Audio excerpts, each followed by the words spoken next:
اتفضل. كنت على غسيل الكبد وما كملتش، نقلنا نقطة تانية لغسيل الشرايين، فيا ريت حضرتك تقول لنا غسيل الكبد. برافو عليك. وبعدين برضه كده برضه البروتين تدينا فكرة عنه. بالنسبة يا جماعة لغسيل الكبد من السموم، في عندي خل يسمى خل التفاح، وبالآخر 50 جنيه و60 جنيه و70 جنيه و80 جنيه مالناش دعوة بيهم، و100 و120 150 برضه ماليش دعوة بيهم. خل التفاح ثمن النهارده في بعض البلاد الكبيرة 385 شارع بوقت البوتاجاز اللي هو الإيطالي اللي هو جاي من بره. خل تفاح ده معاه حد يقدر في العالم ياخد معلقة أو ربع معلقة خل تفاح هيولع الحنجرة بتاعته ما يقدرش، لكن أنا باخد نص غطا أو معلقة خل تفاح على كوب مية وبالزيادة. ده بيعمل إيه؟ ده بينظف الدهون بصفة عامة في منطقة البطن. الكبد بقى عليه دهون، كل ما يبقى عليه دهون كل ما بيتعب في الشغل، بيتعب في حاجات كتير، فابدا انا انضفه وابدا اغسله من الدهون اللي عليه. طبعا ما فيش واحد هي ياخد في يوم وليله يقول لك انا خدت بالي اسبوع وما بيعملش حاجه، لا انت بتاخد لغايه ما تخلص تخلصها في شهر في شهرين في ثلاثه مش مشكله. والوصفات اللي انا قلت لحضراتكم عليها اللي هي الزبادي والثوم ودي برضه غسيل دهون، فالدهون في البطن لما يجي يغسل الدهون في البطن عارف ماليش دعوه بالدهون اللي على الكبد، عارف ماليش دعوه بالدهون اللي في الشرايين، هنقدر الدهون اللي في الشرايين هنقدر الدهون اللي في الكبد، مع بقى الحس ده معلش اكل ايه وما اكلش ايه وماليش دعوه بالسكر نهائي. انا بدل ما يروح ادخل معلش سوري اجيب علبه من سين من الناس ايا كان اسمها وادفع 200 و300 ده ما اجيب برطمانين عسل كده برطمانين عسل واحط معلقه. انا كان زمان بالنسبه لي انا بعتبرها فتره جاهليه ما كنتش بشرب شاي بالعسل استحاله، لغايه ما الدكتور محترم كان بيستضيفني عنده في العياده بعد ما اخلص شغلي ويقول للسيستر الناس وده عمل لنا شاي. اول مره لقوا شو معلقه عسل قلت له لا عسل ايه ده معلقتين سكر معلقه ونص سكر قال لها اديله معلقتين ونص سكر. هو اساسا ما بيدخلش العياده سكر اساسا. فضل يشربني الشاي معلش تعمل شاي كشري عادي وبعدين تصفيه في كوبايه ثانيه فيها معلقه عسل. فضلت اشرب يمكن عنده بتاع شاي قال لي بتاع شهر قال لي شفت بقى انا بديك ايه؟ شو انا بديك ايه؟ بديك السكر بتاع ايه شاينا؟ قلت له تمام. قال لي احنا الشاي السكر ما بندخلوش. راجل محترم تمام استشاري كبير كان استشاري اسنان قال لي دوت عسل. قلت له شكرا جدا. فربنا سبحانه وتعالى هو اللي قال مش محمود او فلان هو اللي قال فيه شفاء للناس. فطبعا انتوا ما جربتوش لكن لو انت عملت الشاي بالطريقه اللي بقول لحضرتك عليها ده كشري وخلاص انا هشربه قمت جاي تصفيه بكوبايه هنا فيها معلقه عسل. وابعد عن السكر لان السكر دي بيتحول لحاجات احسنت يا دكتور احسن حاجات كتير بتاع البروتين نعم البروتين معناه ايه؟ هو ايه؟ الجلوتين ده اسمه بيوتين ده مش بروتين. جيم لام واو كيروتين جلوتين الكيروتين الجلوتين هو الدقيق الدقيق يا جماعه قمح نجيب جدا طالع زمان من زمان كنا بناكله عيش وصحتنا كويسه لان دي حبه كامله ما تدخلش فيها حبه وده ممتاز. بدأوا النهارده يدخلوا في هذه الحبه استخسروها فينا شالوا منها الرده ودي ده ثمن لوحدها وشالوا منها جدين القمح ودي ده ثمن لوحدها وسابوا اللي ملوش لازمه اللي يعمل لنا دهون في الجسم حد من الساده الافاضل اللي قاعد عنده سؤال؟ هو في حالة استخدام عسل النحل اللي عنده سكر يستخدمه؟ لا حوالي ساعة. واحد دلوقتي عنده سكر لذلك انا لما بفتح حبوب الشاي هشربها ونعمل كذا كذا نحط تين 3 حبات. طب عنده سكر حبة واحدة. طب ما عنديش تين 3 تمر. وبعدين اللي عنده سكر ده تفتكروا يا جماعه ما بياكلش مش محتاج سكريات خالص. اللي عنده سكر ده مش محتاج سكريات خالص محتاج بياكل. يا استاذ بالنسبه للراسيه تنفع للسكر؟ الراسيه مالهاش علاقه خالص دي بقول سعادتك منفخ ملوش اي علاقه خالص بالسكر. لا ولا يعلي لك السكر ولا حاجه. خد بال حضرتك ولو احنا افترضنا ان السكر بتاعه عالي معلش بدل ما نقول له خد 3 هنقول له خد واحده زي التين نقول له اتفضل زيت الزيتون واخد 3. طب انا عندي السكر عالي اخد واحده. طب بالنسبه للامساك المزمن هوصف لك بقى، انا هكتب لك بقى حاجه كويسه حاجات عليها. على النت بيشتغلوا. اي خدمات من حاجات على النت. الافاضل اللي قاعدين اللي احنا طبعا بنشكرهم ان هم هم في الجو ده. برافو عليك. رديت على ليه؟ عندنا 20 سنه. قول يا محمود تعالى. تعالى هديك يا 20 جماعه ده سنة. محمود صديقي. بقول لك هديك 20 سنة. تعالى في شيء بتهزر ولا ايه؟ لا تحت 20 يا راجل 21 سنه. انا بقول لك يلا بينا. اسأل السؤال وبعدين خلي وشك عنه. يعني انا بقول له الحمد لله انا عندي صحه كل الصراحه. يا عم الحمد لله طب ولا حاجه. انت ما تقولش على نفسك بقى. والله شكلك هتوحشنا يا محمود. شغال قر على انا نفسك. بسالك بقول لك هديله ترميه. والعين شكلك هتوحشنا. والزراعه قر الشغالات ده ابو ايه؟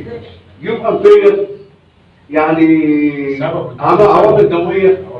ما تقولش سبب. انت سالت السؤال ما تجاوبوش انت بقى. تعالى بقى تعالى. الصداع يا جماعه بصفه عامه اللي بيسال عليه الاستاذ محمود يقول لك ان انا عندي صداع هنا وما يعرفش ايه السبب. اولا سبب الصداع قبل كده معلش سوري لما جينا اتكلمنا في الضغط وده بيجيب صداع، فاحنا قلنا ما بنعالجش العضل، ما بنعالجش العضل، بنعالج المرض.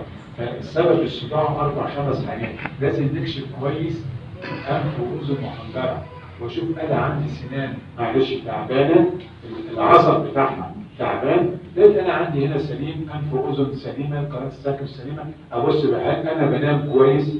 هل انا راجل بتاع الليل بس؟ سوري يعني في ناس تقول لك انا بسهر طول الليل يا عم نام بالنهار، يقول لك لا اصل انا لو نمت، او هي تقول لك اصل انا لو نمت مش هنصلي الفجر.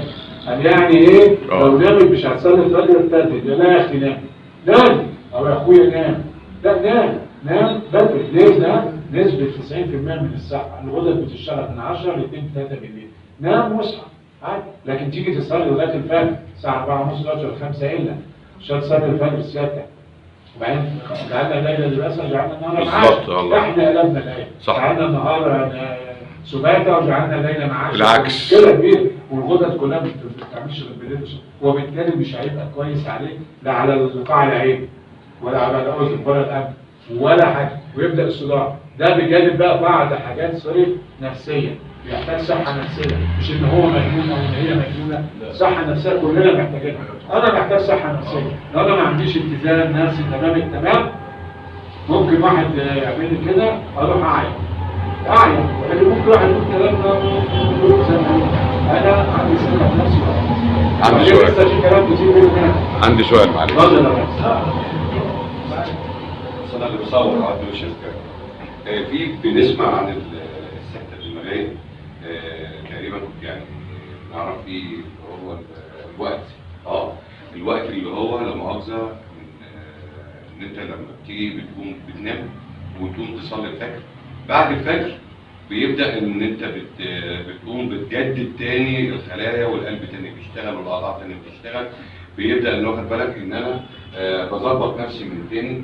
ويقول لك ان هو ممكن يحصل جلطات لو حد نام مثلا من بالليل اللي هي السكتة الدموية او الجلطات بتاعت المخ، بيبدأ لو هو قاعد نام من مثلا من الساعة 10 بالليل وقام 9 11 الصبح، لكن ربنا جعل الفجر والصلاة خير من النوم، فانا عايز اتاكد من المعلومة دي.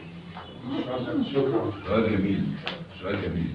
عامة انا قلت عشان كده بقول لحضراتكم ايه؟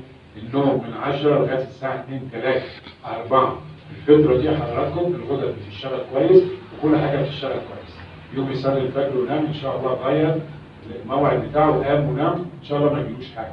طب لا قدر الله قال لك معظم او الغالبيه العظمى من الجلطات طبيا او السكته الدماغيه بتيجي الساعه 8 الصبح غالبا ليه؟ لان هو نام فتره كبيره اهي، فتره كبيره ودي مش كويس. عشان كده ربنا سبحانه وتعالى جعل الفجر حتى الصلاه خير من النوم، يمكن ما بتتقالش في الاذانات الاربعه، بتتقال في الفجر فقط. يعني الاذانات الخمسه مقصوده ما بتتقالش في اربعه، بتتقال في الفجر بس. وعلى فكره اللي قالها بلال، واللي قال لبلال يقولها سيدنا عمر. والرسول صلى الله عليه وسلم سأل بلال مين اللي قال لك؟ قال له سيدنا عمر. قال له صدق الصلاة خير. في الوقت ده نزل جبريل على الرسول صلى الله عليه وسلم، ده في الكلام ده في الدين ده ماشي؟ قال له صدقت ان هو جميلة المعلومة. حبيبي تسلم. الصلاة حبيبي. خير من النوم. السكتة الدماغية أو اللي هي طب واحد بيصلي وهو عايز يحافظ على السكتة الدماغية. يعني ايه سكتة دماغية؟ يعني الدم غير كافي للوصول للمخ. طب نعمل معاه ايه؟ لما بننظف الشرايين والشرايين بننظف الدماغ والاورده في خلايا صغيره ومجرى صغير جدا زي الشريان السباتي اللي بيطلع للمخ. ده عمل كيميائي بيبدا يروح ينظف ده وبيدفع الدم بكميه كافيه اللي بيروح يعمل تحاليل في المخ. يقول لك كشفت مخ واعصاب واشعاعات والدنيا كلها، والدكتور قال له انت سليم. هو فعلا سليم ما عندوش حاجه. طب ايه اللي يخليه بيمشي في الشارع يدوخ ويقع او هي الخلايا بتدوخ وتقع؟ ان نسبه الدم ما بتبقاش كافيه اللي بتضخ للجسم للمخ. طب نعمل فيها ايه؟ نعمل فيها كده. انا هقول لكم بس جمله بقى اخيره خاصه بيا سريعه. انا عندي شريانين ممتدين، 2 شريان ممتدين. دي نتيجه ان انا طول عمري ما بشيلش حاجه. يعني مثلا كنت اروح حتى لو كنت رياض في مكان زي اي كان اسمه او هنا في مصر اشيل 4 5 6 اكياس يمين و4 5 6 اكياس شمال، ووزن كل واحد ممكن 10 كيلو 20 مش هتفرق وشيل عشان مش شايل حاجه. كانت النتيجه عندي 2 شريان ممتدين. يعني ايه؟ يعني هو طوله مثلا 60 لا بقى طوله 90 فامتد 2 عندي شمال وعندي يمين. فلما جه اليسار اهتم هو بدا باليسار. الدكتور اسمه طارق عبد العظيم طبعا احب ان انا اقوله راجل محترم بروفيسور واحسن واحد في مصر وده في معهد القلب في مصر.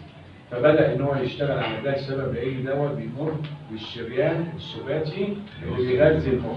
ده اول نقطه. الثانيه ان هو طويل زياده عن اللزوم، ده اقصر منه. ده قال لي كمان شهرين 3 كده هنعمل لك.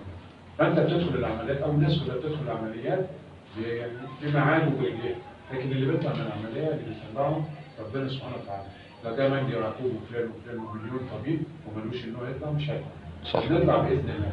فكان ده سببها اللي يشيل خلاص. الشباب بقى غير بقى اللي هو راح جيم وعمل كذا وعمل عضله بتوع الشباب مش مشكله. لكن واحد مثلا زينا مثلا انا عديت مثلا ال 30 بقيت اسبوعين عديت ال 30 فلما انا اجي اشيل عمل معايا الموضوع ده. فبرضه عشان ما حدش فيكم يفكر يقول لك لا يا عم انا اشيل ويستحمل. طب نشيل ليه؟ ما تشيلش. شيل على قد ما تشيلش عشان ما يحصلش تمدد زي ما عندي تمدد الشرايين. كلكم نظركم دخل طبعا اشكركم طبعا دخلت لقيت على الصفحه وربنا استجاب الحمد لله.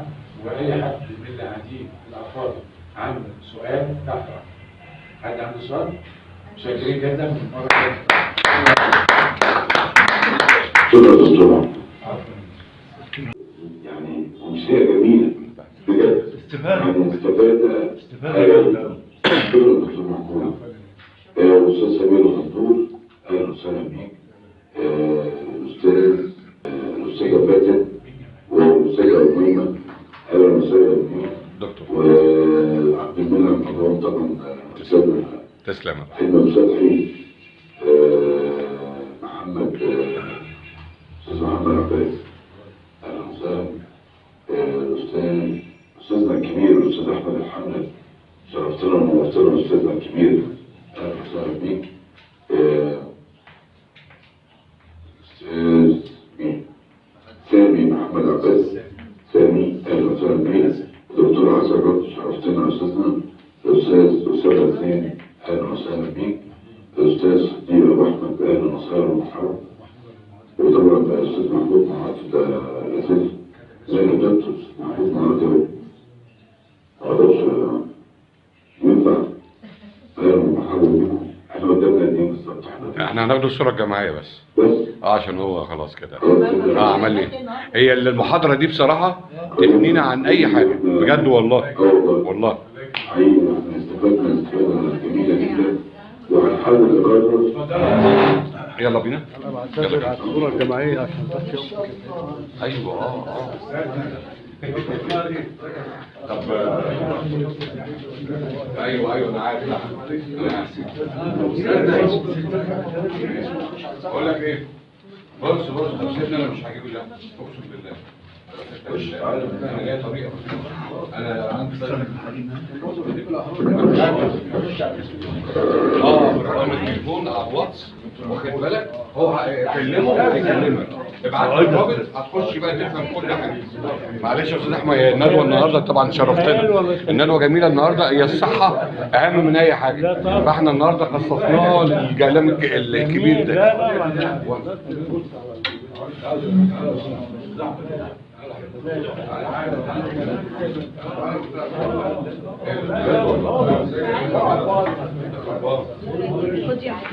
كده خربان. الصداع اللي عندك فين؟ في كرسي